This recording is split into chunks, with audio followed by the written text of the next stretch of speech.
Allô, allô, bienvenue sur Esprit Marketing. Aujourd'hui encore, nous avons une entrevue avec une personne exceptionnelle et c'est Rabiatou. Donc ensemble, nous allons parler de sa marque d'écharpes et qu'elle porte en ce moment comme un foulard. Vous allez voir, c'est des écharpes qui sont multifonctionnelles. Elle va nous expliquer un peu comment ça fonctionne. En tout cas, merci d'être avec nous. Je vais laisser Rabiatou se présenter, nous dire qui elle est et ce qu'elle fait.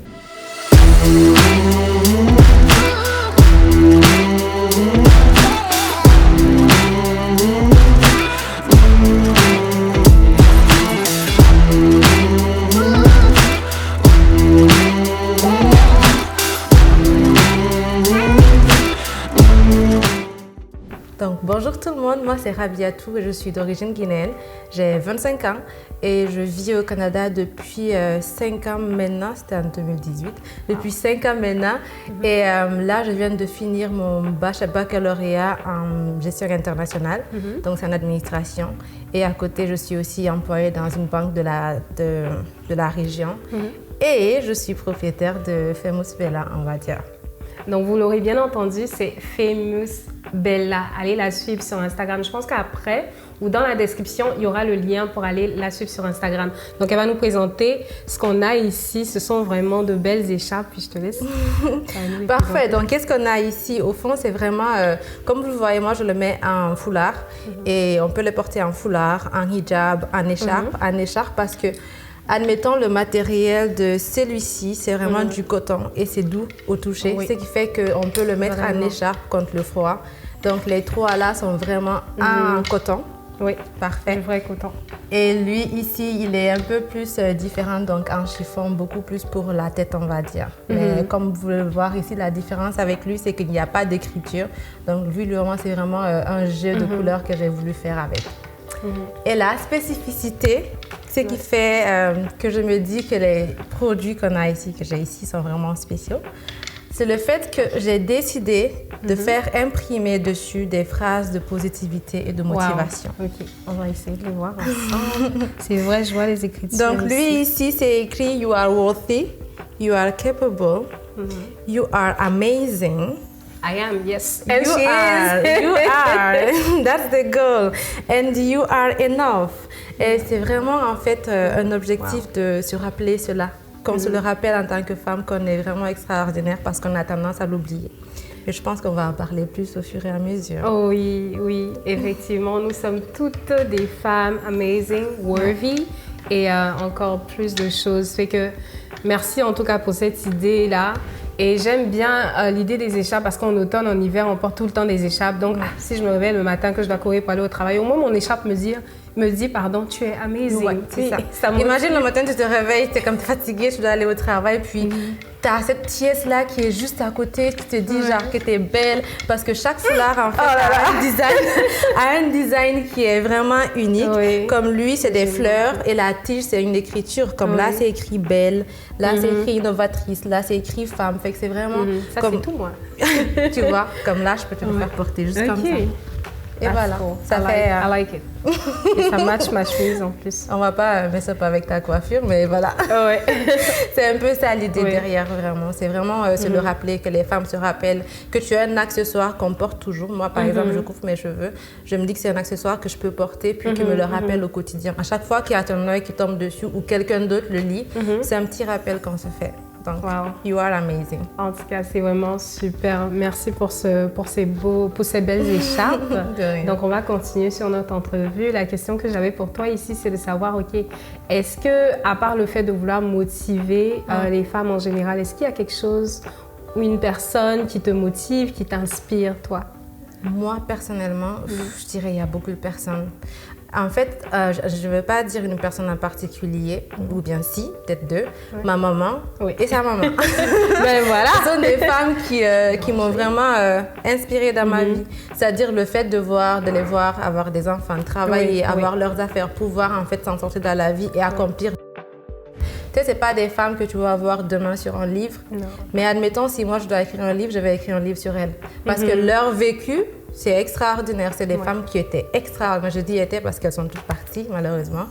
Mais c'est à l'heure là, mais c'est ça. Ce sont des personnes qui m'ont motivée dans ma vie. Mais mis à part ça, quand je vois une personne qui travaille dur, qui s'en sort, d'entrepreneurs qui sont vraiment authentiques dans ce qu'ils font et ont vraiment comme objectif d'aider les gens, tu m'inspires directement. Comme toi, tu m'inspires ce que tu fais. Tu as pris ta moto, je suis venue ici pour qu'on fasse ça, donc tu m'inspires dans ce que tu fais. Ouais. Et c'est vraiment, je me dis, ce sont les personnes de tous les jours aussi. Ouais. Quand on regarde autour, il y a des personnes extraordinaires chez nous. Et parfois, on a tendance à se dire, je vais penser à la première dame, je vais penser à tel entrepreneur qui a des millions. C'est sûr que ces personnes nous inspirent. Mais si on regarde autour, on est toutes en fait inspirantes dans ce qu'on fait quand on décide de vraiment travailler sur quelque chose. C'est vrai. J'aime bien cette idée-là de ne pas chercher trop loin, mais de regarder dans notre environnement, les personnes qui sont autour de nous, qui font une différence, au fait, soit dans eux, leur vie, ou bien dans la vie des personnes qui sont autour d'elles. C'est vraiment important. Et oui, les parents, ce sont nos premiers exemples et nos plus belles motivations, je dirais. Fait que, en tout cas, tu les honores très bien dans ce que tu fais. Donc, continue ainsi. J'espère. Puis, et j'aime encore beaucoup ce que tu as dit du fait qu'on doit s'inspirer de tout le monde parce que ça parle aussi d'une attitude de reconnaissance qu'on doit avoir tout le temps dans notre vie. Parce que souvent, on ne prend pas le temps de juste observer les gens qui sont autour de nous et dire « Waouh, tu as fait telle chose, ça m'a plu, ça m'a motivé. » Ou juste « Merci pour ta présence. » En tout cas, des petites choses qui font vraiment la différence. Oui. Allô toi, ravie de savoir que tu as suivi la vidéo jusqu'ici. J'aimerais juste t'inviter à cliquer dans le lien dans la description pour rejoindre nos sessions de formation et astuces rapides en marketing digital pour savoir comment progresser dans ton business, comment obtenir et comment explorer les meilleures astuces en marketing digital pour exceller dans ce que tu fais. Donc, on se dit à très bientôt. Et encore une fois, clique dans le lien sur la description et visite notre site internet à www.espritmarketing.ca. À bientôt. Ouais. Effectivement. En tout cas, merci pour ça. Fait que juste pour pas te couper, juste pour faire un petit parallèle avec ça, quand j'ai pensé à concevoir ça, tu vois, par exemple, ces personnes au quotidien, notre sœur, notre amie, qui fait des choses extraordinaires, mais qu'on n'a pas tendance à lui rappeler qu'elle le fait, vraiment qu'elle est bien. Quand tu lui donnes un petit cadeau comme ça, qu'elle l'ouvre, qu'elle voit les écritures, à chaque fois que quelqu'un l'a fait, on me revient pour dire qu'elle a adoré. Parce que tu sais, parfois, c'est un truc que tu n'utilises pas très souvent, mais c'est en fait, c'est l'acte. C'est-à-dire le fait que la personne s'est rappelée de toi, que tu vois, ça remonte l'esprit et ça remonte cet esprit de positivité et c'est ça le but. Oui, non, je trouve ça génial, franchement. Et merci encore une fois. Une autre question que je vais me poser, bon, c'est un peu question piège, mais aussi question pour apprendre, tu sais, parce que je me dis, autant partager les belles choses, nos réussites, mais autant aussi partager nos erreurs et nos échecs pour que tout le monde puisse apprendre. Donc, est-ce qu'il y a des choses que tu as fait dans ton business qui ont été un peu compliquées? Je ne sais pas si je pourrais citer tout ce que j'ai fait. Pour commencer, tu sais, quand j'ai commencé mon business, je ne sais pas si après il y a une question sur ça, peut-être que je vais répondre à plusieurs questions à la fois, désolée, mais je pense que c'est vraiment important de commencer dès le début. Quand j'ai commencé, mon idée c'était vraiment, quand je suis venue à Gatineau, tu vois, j'ai commencé à me couvrir les cheveux vraiment ici. Moi je suis venue ici, après je ne trouvais pas où trouver des foulards parce qu'il me fallait plus des couleurs et tout, ok? Et là je n'en trouvais pas beaucoup. Je me suis dit peut-être qu'il y a des femmes comme moi qui en cherchent dans la région parce que j'étais à la mosquée, je voyais les femmes qui étaient voiles et je me dis, si j'en vois, elles vont acheter. Oui, tu vois. Mais ça, c'est parti de me dire, je pense que. Alors qu'en business, parfois, c'est comme, tu vois, quand on dit l'étude de marché, je ne suis pas une personne qui est très théorique, je suis très pratique. Moi, c'est acte. Je me suis dit, je commande, j'envoie. Directement. Mais pas ça, c'était pas eux. Parce qu'en ce moment, j'étais vraiment dans ma phase, je veux essayer, voir. On va arriver à la partie des livres, mais je voulais essayer voir quelque chose. Je venais vraiment d'arriver ici. Je suis nouvelle, je connais personne à part les femmes que je vois à la mosquée, peut-être mon boulot, vu que je commençais. Puis j'ai envoyé une marchandise pour vendre, comme ça. Ça m'a pris du temps pour l'écouler. Et au fur et à mesure, je me suis dit, je veux me distinguer.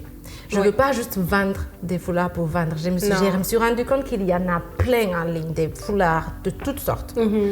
Mais je voulais rajouter quelque chose de valeur en fait dans mon produit. Parce que j'ai cet esprit, enfin, dans mon pays, j'étais vraiment dans l'activisme et tout. Je voulais savoir comment je peux continuer à en fait, aller dans ce sens, d'aider les femmes dans ce qu'elles font.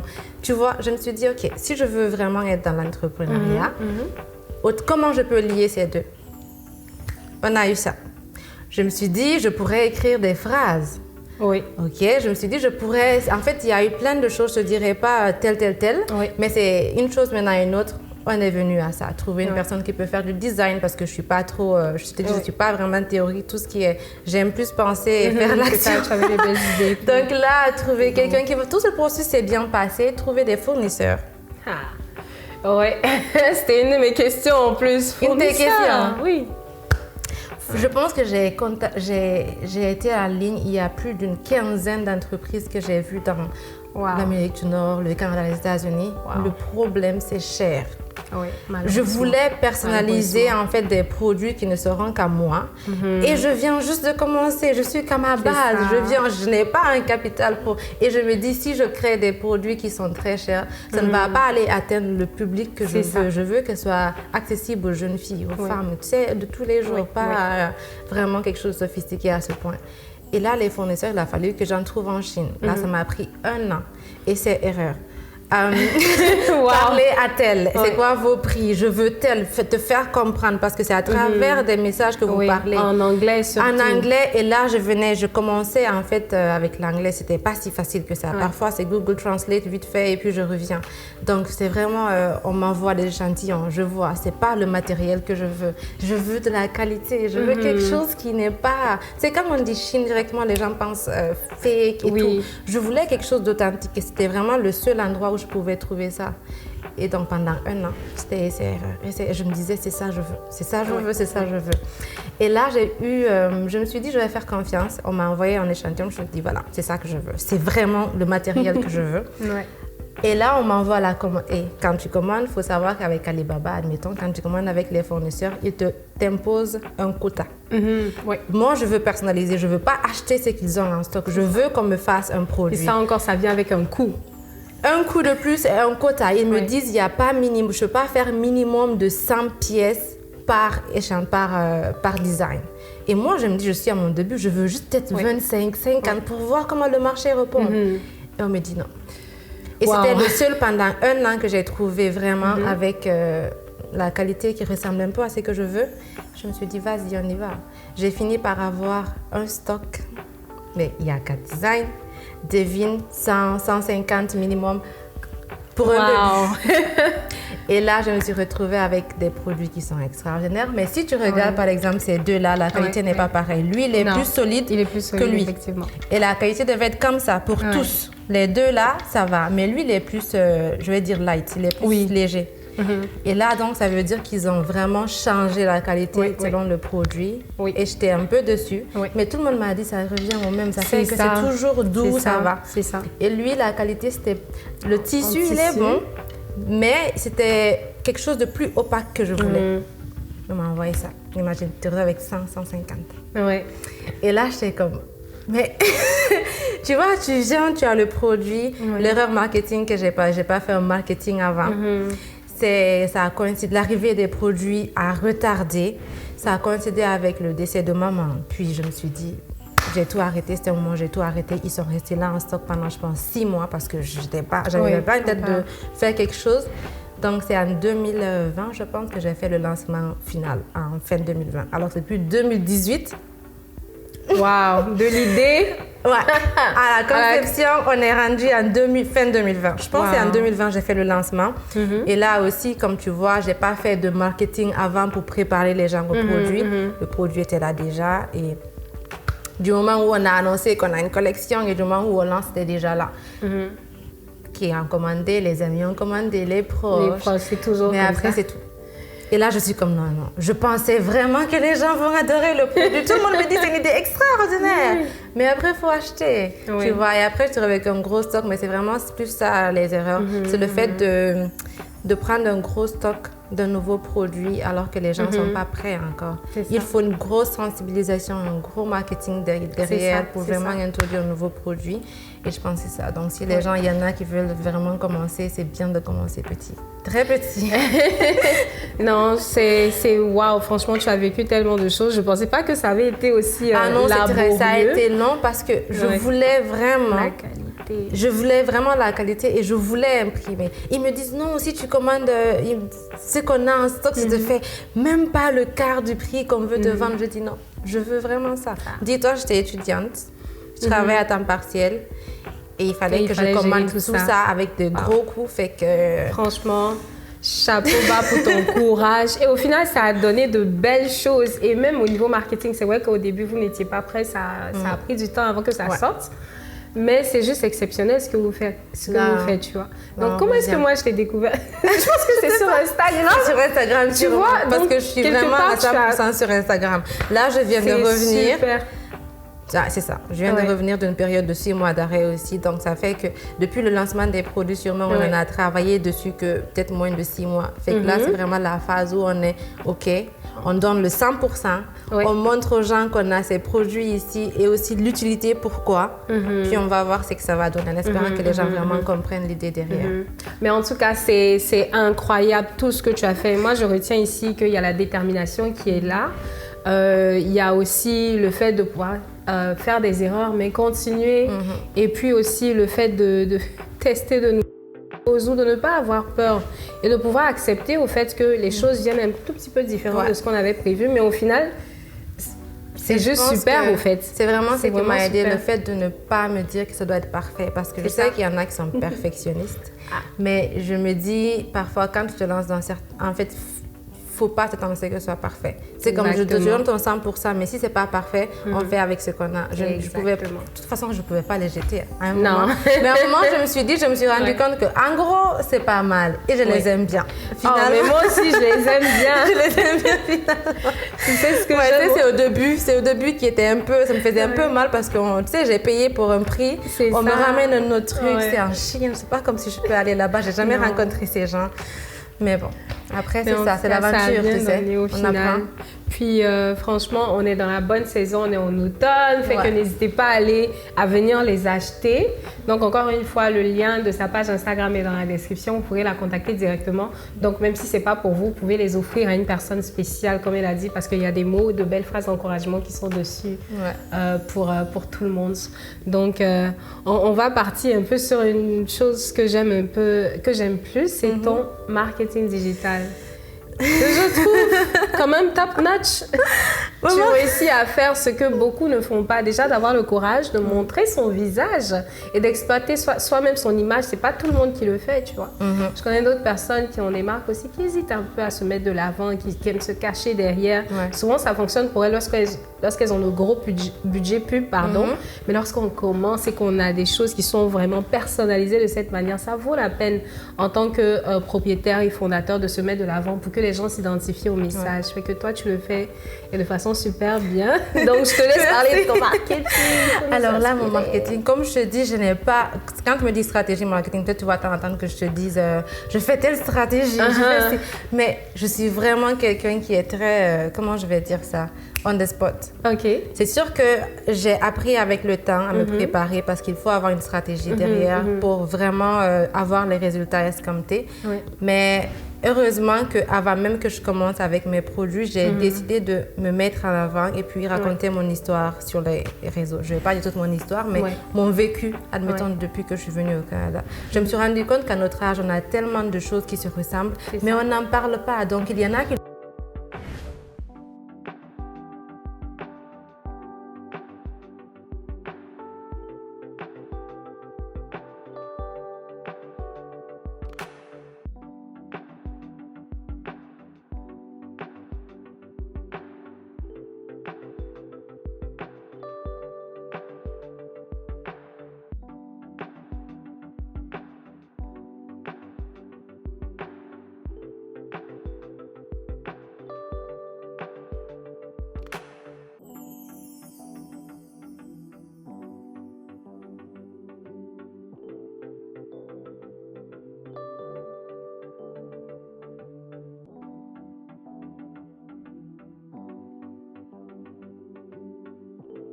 OK. Facebook, j'ai un compte parce qu'à un moment, il fallait avoir Facebook pour lier Instagram, les ventes.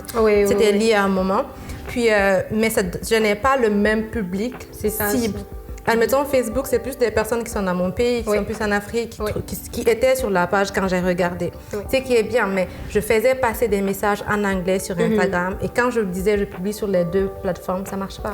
Là-bas, il fallait plus que je le mette en français. Donc, je me suis dit, OK, je vais me mettre sur Facebook, Instagram d'abord. Facebook, tu m'entends un tout petit peu, je vais revenir pour toi parce que ce n'est pas les mêmes personnes, ce n'est pas les mêmes manières qu'ils vont utiliser pour acheter et tout. Et là, pour l'instant, tout ce que je fais, c'est vraiment me mettre en avant, raconter l'histoire. C'est vraiment, je veux que ce soit, les gens comprennent que ce soit authentique. On ne me verra pas là-bas avec un filtre ou un maquillage ou autre, parce que je veux que les personnes s'identifient à moi. Il n'y a pas de perfection. De base, je ne suis pas quelqu'un qui... je n'ai rien comme ça, mais de base, je ne suis pas une personne qui est très maquillage ou autre. Mais je ne vais pas me dire que pour être sur les réseaux, il faut que je sois parfaite comme toutes celles que je vois. C'est que je veux montrer aux gens. Tel qu'on est, on peut venir, en fait, montrer ce qu'on a et être qui on est avec ce qu'on a. Puis on voit qui sera là autour de nous. Ma stratégie, c'est vraiment ça, être authentique, venir raconter l'histoire, puis créer du contenu avec mes amis surtout, day to day. Oui, avec tes amis, en parlant de ça, franchement, et puis merci encore de nous rappeler on ne doit pas avoir peur d'être soi-même et puis de s'afficher, de partager son histoire et son vécu. On n'a pas besoin d'être super apprêté au fait avant de se montrer sur les réseaux sociaux. Fait que merci, moi aussi, à des fois, je fais des vidéos comme ça, puis je les poste, il y a des fois, je suis comme, bon, j'ai quand même besoin de me mettre bien avant de mettre la caméra. Oui, c'est ça. C'est une question de comment je me sens. Il y en a, en fait, je me sens très bien, j'ai plus confiance en moi. Quand peut-être je mets du maquillage, je mets juste un petit truc. Vas-y comme ça, parce que c'est l'important, c'est le fait de se sentir bien avec soi et c'est que tu montres, que ce soit authentique. Pas besoin d'avoir des millions de followers pour faire quoi que ce soit. Peut-être que tu aides juste une personne avec ce que tu fais. Et moi, c'est vraiment ma logique derrière. Une personne, deux personnes, on est bien. Oui, non, je suis d'accord avec cette logique-là. Tout à l'heure, tu parlais d'amis, parce que j'ai remarqué dans tes vidéos, dans tes posts, c'est vraiment des gens de plusieurs horizons. Et ça, franchement, je te dis chapeau bas pour ça, parce que souvent, les Africains, quand on commence, on est comme, c'est vraiment entre nous, alors qu'on oublie qu'on est au Canada et que vraiment nos produits ne s'adressent pas qu'à la communauté africaine, mais ils s'adressent à tout le monde. Donc, vraiment, le message, c'est pas juste pour les immigrants, c'est pas juste pour les Africains. En fait, pour moi, c'était vraiment important que tout le monde s'identifie. Et les femmes, c'est pas juste des immigrantes qui sont là. Parfois, on pense, c'est sûr qu'il y a des réalités qui sont vraiment spécifiques aux immigrants parce qu'on est seul à dealer avec l'immigration et tout ça là. Tu vois, ça c'est vraiment spécifique. Mais moi, mon message n'est pas juste pour une communauté, c'est pour toutes les femmes. On a tous, en fait, on a toutes les mêmes dilemmes. C'est ça que les gens, on a toutes les mêmes challenges généralement. Quand on part dans on passe tous par des phases où on n'est pas confiante. Tu sais, la vie arrive, puis nous, les femmes, il y a beaucoup de choses, tu sais. On a tout un besoin de ce petit rappel de boost que... Mais c'est ça, j'essaie vraiment au plus. Donc, il y a mes collègues que tu vas voir dedans. Quand je vois, je te dis, j'aimerais bien t'avoir dans mes shootings. Je n'ai pas les moyens de payer actuellement des gens. J'ai mes amies avec qui je travaille. Elles sont là pour moi H24. C'est elles qui m'aident. Si j'ai quelque chose à envoyer à quelqu'un qui est à Ottawa, elle me prend la voiture et me dépose. C'est avec elle que je fais le shooting. Elles sont celles que tu vois comme modèles. Elles sont mes modèles. C'est un ami qui est le photographe. C'est incroyable. Vous voyez, on n'a pas besoin d'aller chercher loin ni d'avoir qui s'occupe du site web. Donc, voilà. En fait, c'est vraiment toute personne autour de moi. Et c'est vraiment leur vœu de m'aider, leur envie. C'est quand on voit que tu travailles sur quelque chose, si tu as vraiment des vrais amis, ils seront là pour toi. Et c'est pour toi l'importance de bien s'entourer, tu vois. Demain, on est quelque chose, tu penses que je vais aller chercher d'autres personnes? Non, ils sont là depuis le début, donc, et j'aime l'ambiance avec laquelle on travaille. C'est ça, et ça se voit au fait dans les vidéos, ça se voit dans ce que tu postes, et ça donne envie au fait, ce genre de cohésion là, et de chaleur au fait, ça donne envie. En tout cas. Puis, avant de terminer, est-ce que tu aurais un mot, une phrase d'encouragement à partager avec nos auditeurs et auditrices de Esprit Marketing? Là. Ok. C'est sûr que ce que je me dis tout le temps, c'est que parfois, on pense qu'on a besoin de plus pour commencer. Quand on dit commencer, je veux dire que ce soit un business, que ce soit se lancer pour un emploi, peu importe, un projet, ça peut être dans tout. On pense parfois qu'on a besoin d'être 100% prêt pour commencer, alors qu'on peut commencer avec ce qu'on a. Et ce qu'on appelle, genre, apprendre à, je sais pas, à voler quand on se lance, apprendre à nager en se lançant dans... peu importe, j'ai oublié comment on le dit. L'appétit vient en mangeant. Merci, l'appétit vient en mangeant, des trucs comme ça. Il faut pas, quand on se dit qu'on va être prêt, parce qu'on ne sera jamais prêt, il y aura toujours quelque chose. Ça. Quand j'ai commencé, j'avais bien sûr mon idée de vraiment me distinguer, mais j'ai commencé à, comme tout le monde, acheter en gros ce qui existe déjà et puis voir comment ça fonctionne. Ça m'a introduit un peu l'idée de, c'est comme ça qu'on a créé un site, on a créé une page. Ça a aidé en fait à se préparer. Et par la suite, j'ai compris beaucoup de choses. Donc parfois, il ne faut pas vraiment... C'est pas parfois, il ne faut pas attendre d'être prêt. Ça demande une certaine préparation, bien sûr, parce qu'on ne se jette pas non plus à l'aveugle comme ça dans certains domaines. Mais la perfection, je pense qu'on ne devrait pas trop la viser. Moi, je me dis action et puis on progresse, on apprend de nos erreurs. J'ai appris de mes erreurs, j'apprends encore de mes erreurs. Parce qu'actuellement, j'aimerais bien avoir une autre collection. Mais je suis prise avec un stock que je veux liquide. Je veux en fait que le stock, au moins qu'il soit à un certain niveau, qui me permette de financer mes prochaines aventures. Parce que comme je dis, je viens de finir l'école, c'est pas comme si on a un capital illimité. Actuellement, on est en mode formation, mais c'est ça. Et autre chose, si je peux rajouter, c'est vraiment... Parfois, une phrase que je disais, quelqu'un quelque part a besoin d'entendre ce que tu as à dire. Tu vois, et c'est ce qui m'a aidé à commencer. Je pense que ma première vidéo que j'ai faite la première fois, je pense en 2020 dans ma story, où j'ai pris la caméra et j'ai fait ça, c'était vraiment ce que j'ai dit. J'ai lu ça en fait, c'est vraiment des livres de développement personnel qui m'ont aidé à m'améliorer. Quelqu'un quelque part a besoin d'entendre ce que tu as à dire. Si tu es quelqu'un que tu veux partager ton histoire, trouve une manière, écris, fais des vidéos, je sais pas moi, des audios. On a tellement de moyens aujourd'hui. Il y a tellement de moyens de vraiment faire ce qu'on veut. Fait action. Vraiment, soyons dans l'action. Action, tu vois. Mais chaque personne est différente. Il y en a qui aiment plus ça, se connaître d'abord et puis savoir qu'est-ce qui va fonctionner pour soi. Et comme ce que je dis, c'est pas tout le monde qui va être entrepreneur. On ne peut pas tous l'être. Mais dans notre domaine, dans ce qu'on fait, on peut toujours s'améliorer juste avec les outils qu'on a actuellement disponibles. Donc, merci Rabiatou. Je retiens ici qu'on doit être dans l'action. On ne doit pas avoir peur de faire des erreurs au départ. On ne doit pas chercher la perfection dans tout, mais on peut commencer petit à petit, grandir, apprendre et puis être la meilleure version de soi-même. Et sûrement que quelqu'un, quelque part, sera inspiré par notre histoire, notre parcours et voilà. Puis, n'oubliez pas d'aller sur Famous Bella pour vous abonner, pour commander ses produits. Puis, on se retrouve à très bientôt dans une prochaine vidéo. Merci encore, à bientôt. Merci beaucoup, Clémence. Ça fait plaisir. Super. Au revoir.